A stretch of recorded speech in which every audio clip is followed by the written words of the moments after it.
Testing. 1 2 1 2. Let's do this. This is a podcast from the Bray Drugs Awareness Forum.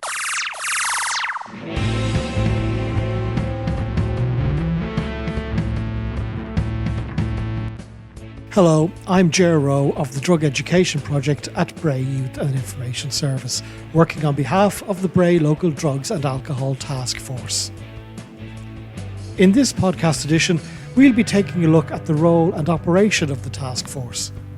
The task force funds many of the local family and individual drug and alcohol support services in Bray, and while the general public might be familiar with those agencies, they may be less aware of the task force and the role it plays in addressing drug and alcohol issues in the town.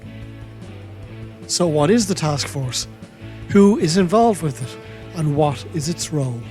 I put these questions and more to the task force coordinator, Colm Walsh.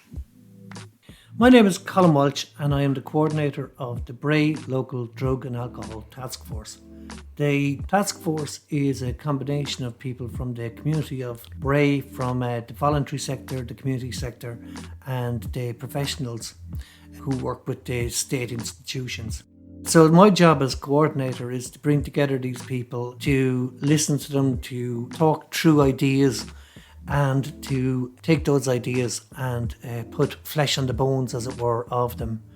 We generate about €1.5 million each year from government funds. They come from the Department of Health, and then they're brought through either the HSE or perhaps KWETB or organisations like that, sometimes probation services. And we fund a number of projects throughout Bray, from the drug awareness programme, which we work with Cross Care on, and Bray Youth Services.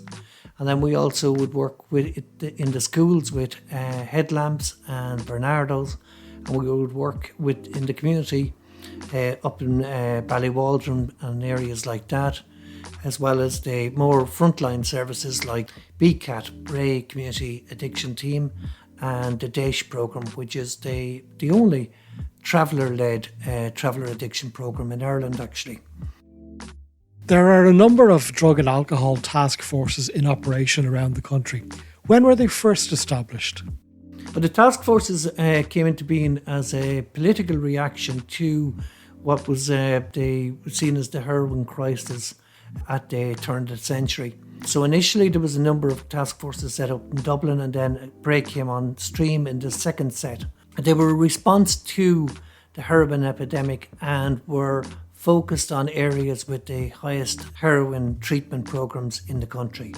So in Dublin and Wicklow and in Cork, there are local drug and alcohol task forces, and in the rest of the country there are regional drug and alcohol task forces. What local organisations are represented on the Bray Local Task Force? So the attempt is to balance it between people working on the front line, people working in state services, and members of the community and the voluntary organisations.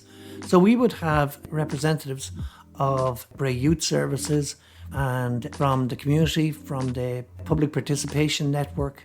We would have people from the Gardaí, we would have people from the HSE, we would have people from Wicklow County Council, and also elected members of Wicklow County Council. At the moment we have two councillors. One is Daisy and the other is Anne Ferris. Colm explained how the work of the task force is overseen by various subcommittees. There's a number of subcommittees. First of all, we have a financial subcommittee that are independent of all funding, so therefore can take a cold, dark hand to how we spend our money and make suggestions to the task force in general. Then we have the supply and control subcommittee that looks at specific areas from drug dealing to drug supply, towards even stretches into discussions on drug-related intimidation and gangland activities. We have the TNR committee, which is Treatment and Recovery Committee. They look at the people who are in recovery or seek to be in recovery and how we can best support them on their journey. That will often take in talking about the clinics, talking about the modus operandi of the frontline services, and is a very effective subcommittee. So there is the very important Prevention and Awareness Subcommittee, who are tasked with not just collating the news and the information about drug services and drug realities on the streets of Bray, but also to come up with effective measures for bringing health-based education programme into the schools, but also into the community of Bray. Once a year they run the famous annual conference, which is at the one-stop shop for anybody involved in health-based drug prevention to come together and talk. In the past, this has proved very successful with some very notable speakers. They also go into the schools and run education programs in the schools, explaining to young people the nature of certain drugs, what certain drugs look like, what the effects of those drugs are, and have become involved in particular incidents throughout the last number of years. They get involved in specific issues like the nitrous oxide incidents and bring it to our attention that where this was particularly relevant. And also just kind of day-to-day kind of talking through with young people in a very honest and sometimes challenging manner the truth about drug use and the dangers of drug use. They also have begun to develop a system with the courts that will lead to alternative educational programs to conviction or detention, which looks very, very promising into the future. One of the most important aspects of the task force operation is its funding of local support services. We fund a number of agencies that work on the front line. So the programs like BCAT, which is the Bray Community Addiction Team, they work on a day-to-day basis, 24/7, with people who are currently in recovery. They would have not only people out in the streets, their integration team would be out in the streets talking to people, but also people come in and drop in. They have two premises. They've one up in the Boghall Road and the other on the Dublin Road.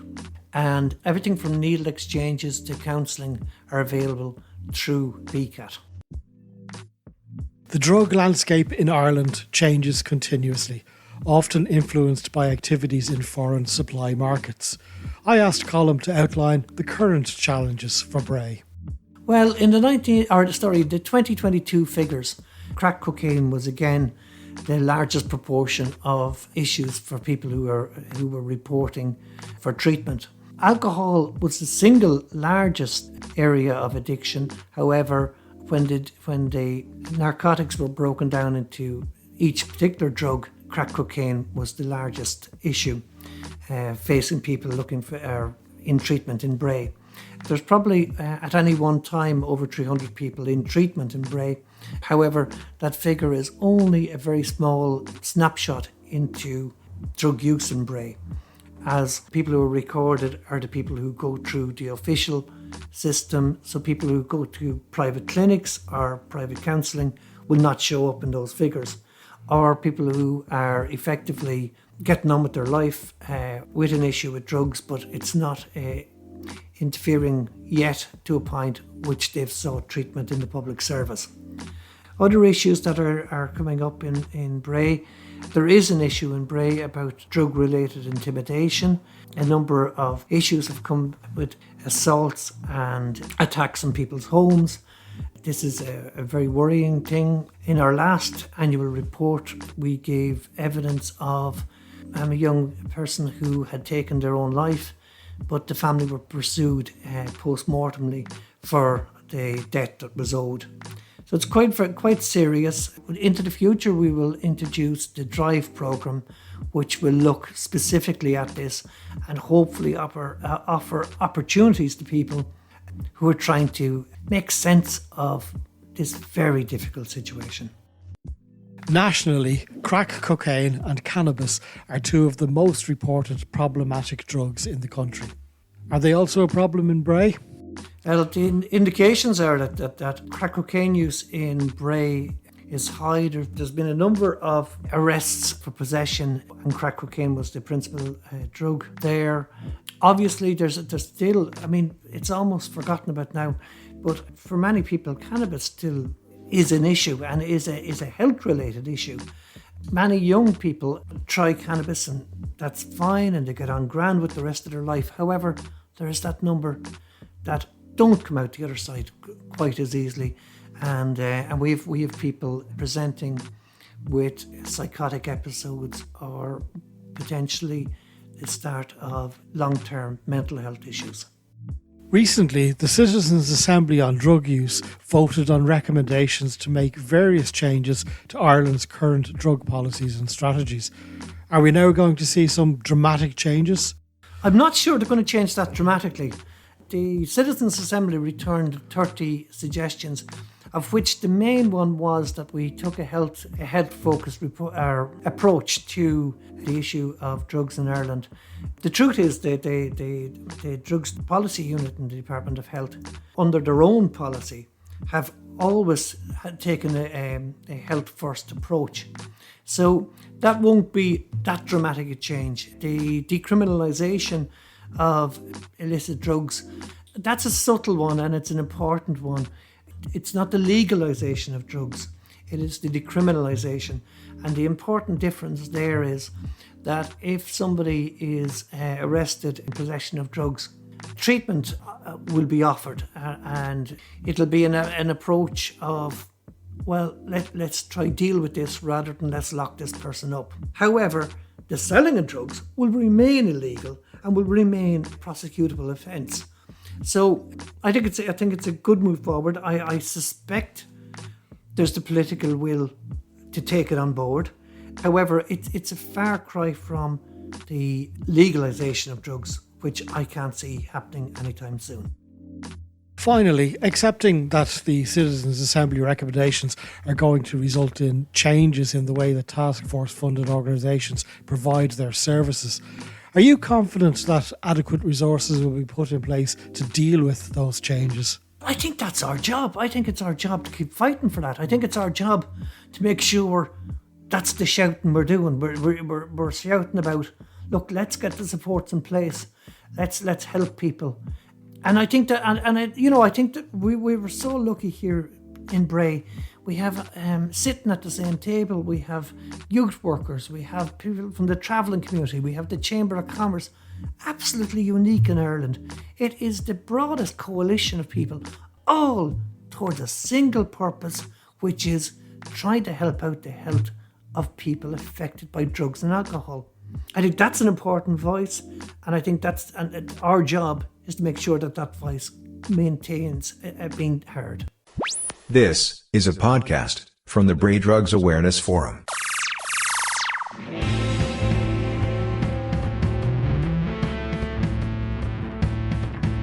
You have been listening to Colm Walsh, coordinator of the Bray Local Drugs and Alcohol Task Force. This podcast interview was produced by the Bray Drugs Awareness Forum.